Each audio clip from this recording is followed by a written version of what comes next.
Hello दोस्तों, मैं मोहन सिंह आपका स्वागत करता हूं आपके अपने यूट्यूब चैनल एथिक्स एकेडमी पर। दोस्तों, आज मैं लेकर आया हूं मध्य प्रदेश में स्थानीय स्वशासन, स्वायत्त शासन, नगरीय निकाय या फिर हम यूं कह सकते हैं कि नगर पंचायत, नगर पालिका या नगर निगम। दोस्तों, वर्ष 2018 में मध्य प्रदेश सरकार द्वारा एक राजपत्र जारी किया गया था जिसमें ग्रामीण क्षेत्रों को नगर पंचायत बनाने तथा नगरीय क्षेत्रों को नगर निगम बनाने की बात कही गई थी। लेकिन आम चुनाव के पश्चात बड़े राजनीतिक फेरबदल के चलते इस राजपत्र में विलंब हुआ। अंततः कुछ ग्रामीण क्षेत्रों को नगर पंचायत बना दिया गया है। दोस्तों, हम बात कर रहे हैं मध्य प्रदेश के भिंड जिले की नवगठित नगर पंचायत रौन जिले का औद्योगिक क्षेत्र मालनपुर की। मालनपुर को भी नगर पंचायत बनाया गया है। मालनपुर भी नवगठित नगर पंचायत भिंड जिले के अंदर बनाई गई है। दोस्तों, जब कोई बड़ा राजनीतिक, प्रशासनिक या क्षेत्र बंटवारे के विषय में फेरबदल होता है तो संवैधानिक नियमों के अनुसार होता है। कहते हैं ना कि संविधान ईश्वर के बिना पत्ता नहीं हिलता। इसी प्रकार भारत देश की प्रशासनिक व्यवस्था को चलाने के लिए संविधान की आवश्यकता है। संविधान के बिना भारत की प्रशासनिक व्यवस्था को नहीं चलाया जा सकता है। इसलिए यहाँ थोड़ा संविधान को समझना आवश्यक है। जो हमारा मूल संविधान था उसमें 8 अनुसूचियाँ, 22 भाग, 395 के लगभग कुछ अनुच्छेद थे। लेकिन समय के अनुसार उसमें परिवर्तन किया गया। समय समय पर संशोधन संविधान में किए जाते रहे हैं और इन्हीं संशोधनों में से एक संशोधन है जिसके तहत भारत में ग्राम पंचायत, और 2 संशोधन हैं जिसके तहत भारत में ग्राम पंचायत के लिए अलग है और नगर पंचायत के लिए अलग है। नगर पंचायत और ग्राम पंचायतों का भारत में सफलतापूर्वक प्रशासनिक व्यवस्था को चलाया जा रहा है। दोस्तों, समय था 1992 और 93 का। उस समय संविधान में एक 73वां संविधान संशोधन होता है जिसमें पंचायती राज व्यवस्था को इंक्लूड किया जाता है और उस 73वें संविधान संशोधन के तहत 11वीं अनुसूची को संविधान में जोड़ा जाता है। 11वीं अनुसूची में पंचायती राज व्यवस्था को 29 प्रकार के विषय दिए जाते हैं और 11वीं अनुसूची भारत में पंचायती राज व्यवस्था का उल्लेख करती है। तो दोस्तों, देखते हैं 73वां संविधान संशोधन।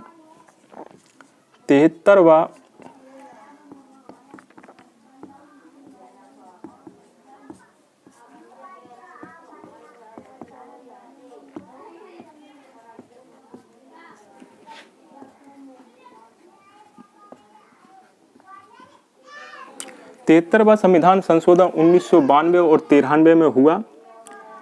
यहाँ त्रिस्तरीय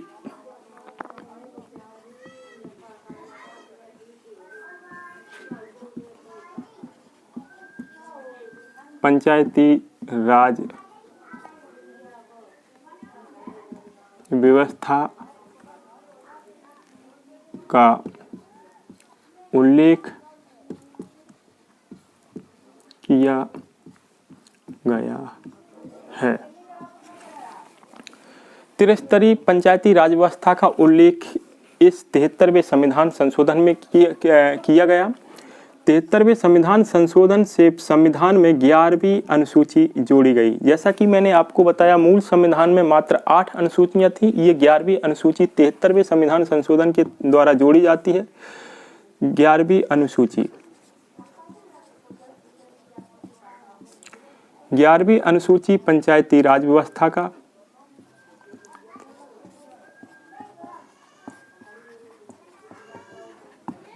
का उल्लेख करती है।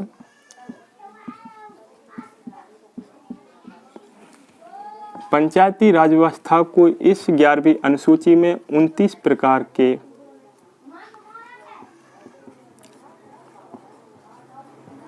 विषय दिए जाते हैं। ये तो दोस्तों हमारा हो गया 73वां संविधान संशोधन, जिसमें पंचायतों को 29 प्रकार के विषय दिए जाते हैं। पंचायती राज व्यवस्था का उल्लेख किया जाता है, 11वीं अनुसूची के रूप में संविधान में जोड़ दिया जाता है। उसी दौरान चूंकि हमारा टॉपिक है नगर पंचायतों के विषय में, इसलिए पंचायत का 73वां संविधान संशोधन हम इसको रफ कर दे रहे हैं, आप देख लीजिएगा। इसी के समकक्ष एक और संशोधन होता है इसी समय, 74वां संविधान संशोधन। 74वां संविधान संशोधन 74वां संविधान संशोधन होता है। यहाँ नगर पंचायतों का उल्लेख किया जाता है। 74वां संविधान संशोधन ये उसी टाइम पे होता 1992 और 93 के दौरान। 74वें संविधान संशोधन के तहत 12वीं अनुसूची संविधान में जोड़ी जाती है। इस 12वीं अनुसूची में स्वायत्त शासन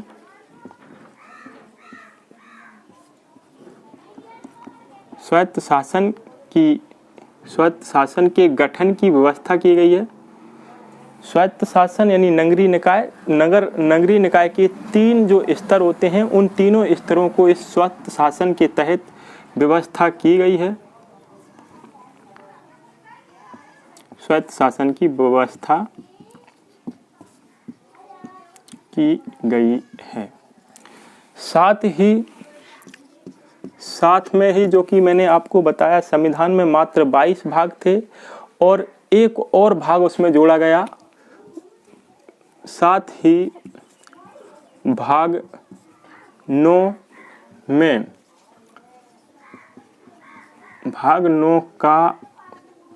को जोड़ा गया, जिसमें अनुच्छेद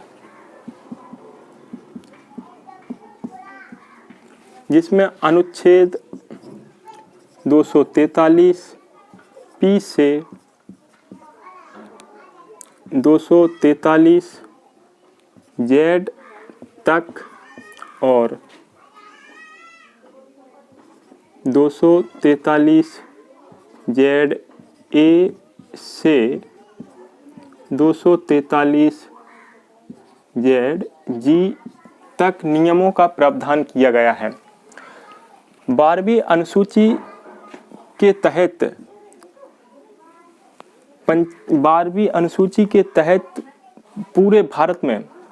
संपूर्ण भारत में स्थानीय स्वशासन यानी नगरीय निकाय की व्यवस्था की जाती है और 12वीं अनुसूची को संविधान में जोड़ दिया जाता है।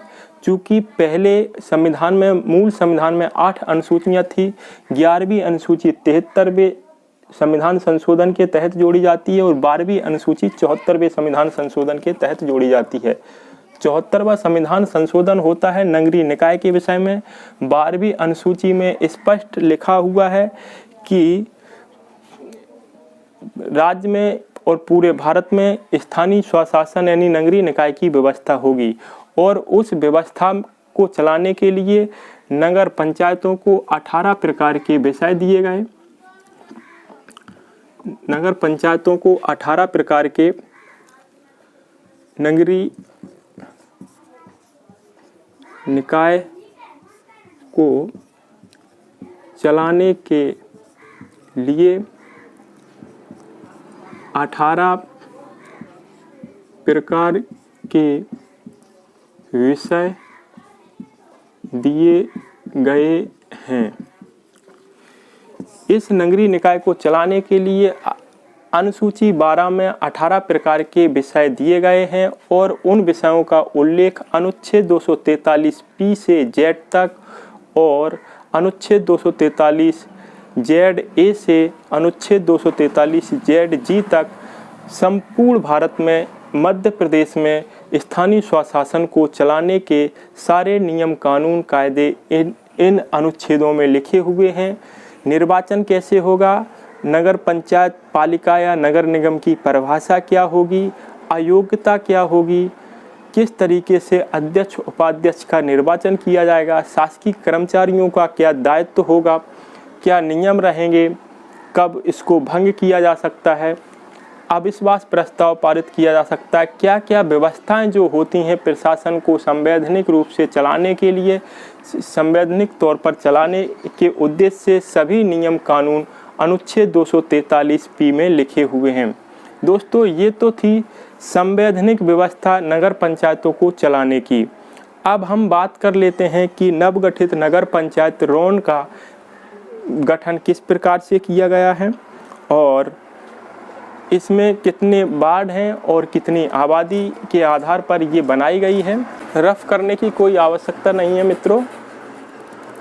उदाहरण के तौर पर हम लिखते हैं नवगठित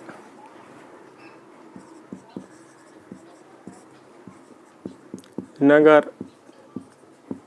पंचायत रोन, नवगठित नगर पंचायत रोन। दोस्तों, राज्य सरकार के पास वो अधिकार होते हैं कि वो किसी भी ग्रामीण क्षेत्र को उसकी जनसंख्या के आधार पर उसे नगर पालिका या नगर परिषद या नगर पंचायत का दर्जा दे दिया जा सकता। ऐसा ही हुआ कि हमारी रोन विकास खंड में कुछ गांव को मिला के एक समिति बनी और फिर उसकी आबादी के आधार पर यहाँ नगर पंचायत रोन को नगर पालिका नगर पंचायत का दर्जा दे दिया। दोस्तों, 6 से 7 गांवों को मिला के 6 से 7 गांवों को मिलाकर ये नगर पंचायत नवगठित रोन को बनाया गया है। 6 से 7 गांवों को यहाँ पर 15 वार्डों को 15 वार्ड बनाए गए हैं और इन वार्डों पर अभी आरक्षण का काम चालू है। दोस्तों, ये 6 से 7 गांव की कुल आबादी मिलाकर होती है जो लगभग में है 23,805। यहाँ पर कुल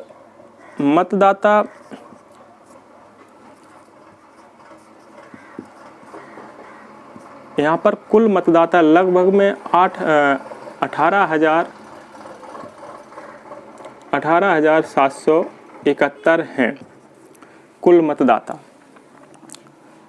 5,000 से 20,000 के बीच आबादी होनी चाहिए, चूँकि हमारी नगर पंचायत ये आबादी को पूरा कर रही है।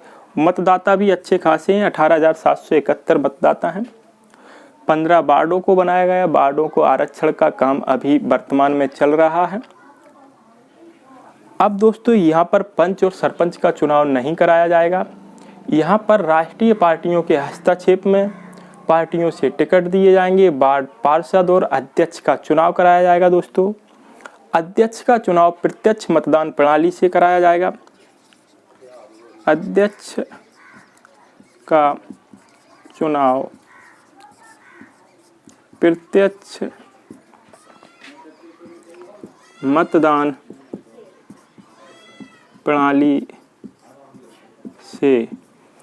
जो अध्यक्ष बनेगा नवगठित नगर पंचायत का, वो प्रत्यक्ष मतदान प्रणाली से बनाया जाएगा। दोस्तों, प्रत्यक्ष मतदान प्रणाली वह प्रणाली होती है जिसमें मतदाता सीधे अपने प्रतिनिधि को चुनता है। उसी प्रकार से वार्डों के जो पार्षद बनाए जाएंगे वो भी प्रत्यक्ष मतदान से ही बनाए जाएंगे। वार्डों के पार्षद राष्ट्रीय पार्टी अन्य पार्टियों से टिकट लेके आएंगे। कुछ निर्दलीय भी पार्षद लड़ेंगे, जो भी व्यवस्था रहती है उसके अनुसार। अब दोस्तों, बात करते हैं उपाध्यक्ष की।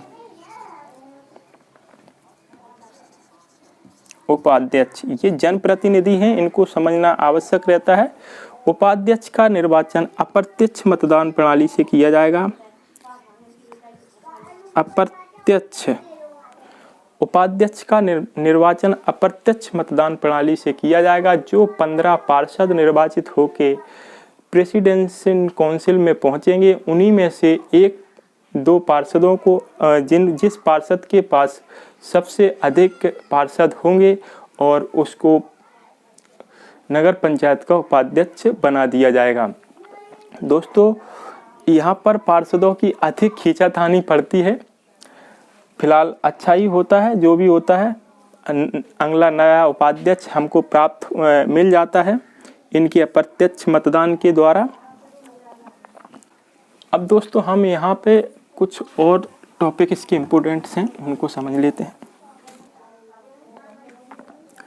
शासन के नियमों के अनुसार, राज्य सरकार के नियमों के अनुसार,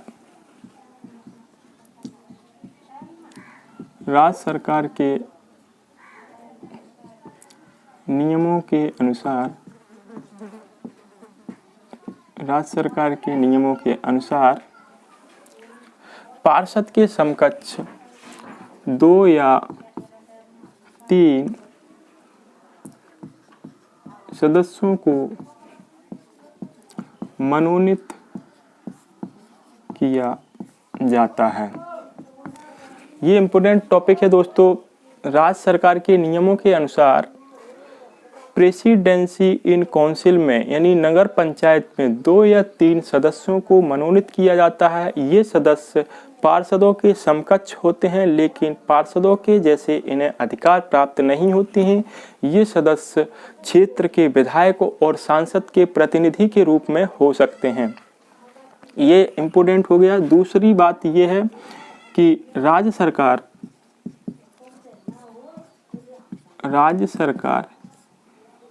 सीएमओ जो कि मुख्य कार्यपालन अधिकारी होता है, जो कि मुख्य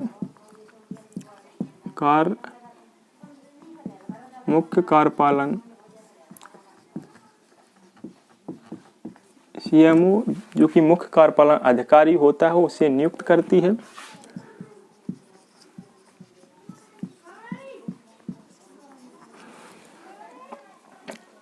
राज्य सरकार सीएमओ यानी मुख्य कार्यपालन अधिकारी, जिसकी देखरेख में संपूर्ण नगर पंचायत की प्रशासनिक व्यवस्था को देखा जाता है, उस अधिकारी को नियुक्त करती है। यह अधिकारी राज्य प्रशासनिक सेवा लेवल का अधिकारी होता है, या यूँ कहें हम पीएससी क्वालिफाइड अधिकारी होता है।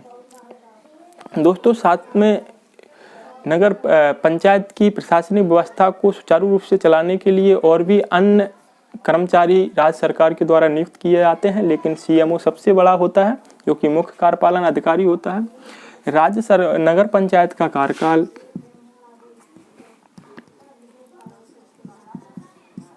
नगर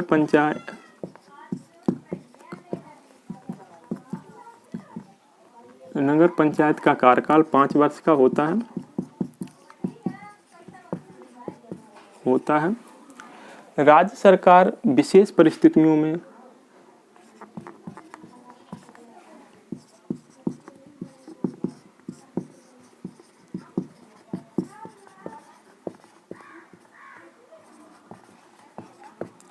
राज्य सरकार विशेष परिस्थितियों में 5 वर्ष के पूर्व भी इसे भंग कर सकती है। ऐसा नहीं है कि एक बार नगर पंचायत बन गई इसको कोई नहीं मिट पाएगा। राज्य सरकार ही बनाती है। अगर उससे कुछ विपरीत परिस्थितियां दिखाई देती हैं तो वो इस नगर पंचायत को भंग भी कर सकती है। और यदि आबादी बढ़ती है, विकास होता है, तो नगर पंचायत से नगर पालिका और पालिका से नगर निगम में भी परिवर्तित हो सकती है। ये राज्य सरकार को विशेष अधिकार होता है। दोस्तों, नगर पंचायत को प्रेसिडेंसी इन काउंसिल भी कहा जाता है।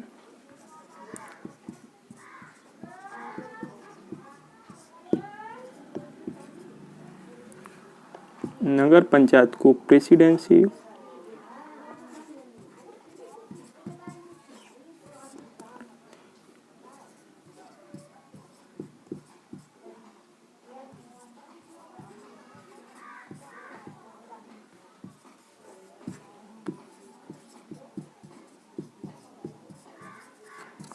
नगर पंचायत को प्रेसिडेंसी इन काउंसिल भी कहा जाता है। दोस्तों, नगर पंचायतों के 3 स्तर होते हैं यहाँ, जो कि मैंने बताया 12वीं अनुसूची में। जो नगर स्वायत्त शासन नगरीय निकाय जो है यह त्रिस्तरीय, इसमें भी 3 स्तर होते हैं, यानी सबसे ऊपर नगर निगम और उसके पश्चात नगर पालिका सेकंड स्तर पर, और सबसे थर्ड में नगर परिषद या पंचायत आती है। तो यहाँ पर मैंने नगर पंचायत की बात की है और विशेषकर अपने नवगठित नगर पंचायत रोन के विषय में चर्चा की है। 15 वार्ड बनाए गए हैं। अध्यक्ष उपाध्यक्ष का चुनाव, अध्यक्ष और पार्षद का चुनाव प्रत्यक्ष मतदान से होगा। उपाध्यक्ष का चुनाव अप्रत्यक्ष मतदान से होता है। राज्य सरकार द्वारा सीएमओ एक बड़ा अधिकारी नियुक्त किया जाता है, जिसकी देखरेख में सभी प्रशासनिक व्यवस्था नगर पंचायत की चलाई जाती है। 2 या 3 सदस्य मनोनीत किए जाते हैं और इसे प्रेसिडेंसी ऑफ काउंसिल भी कहा जाता है। राज्य सरकार इसे 5 वर्ष के पूर्व भंग भी कर सकती है। ये सारी व्यवस्थाएं रहती हैं दोस्तों, और आबादी इसकी लगभग में है 23,805। मतदाता की भी एक सूची आई हुई है, उसमें यह मतदाता सूची लगभग 18,771 बताई जा रही है अनुमानित। तो दोस्तों ये तो था मेरा स्वायत्त शासन या नगरीय निकाय का वीडियो। कैसा लगा दोस्तों आपको ज़रूर बताएं, और यदि अच्छा लगता है, आपके लिए हेल्पफुल रहता है, तो आप इसे लाइक और शेयर अवश्य कर दें। थैंक यू दोस्तों, नमस्कार।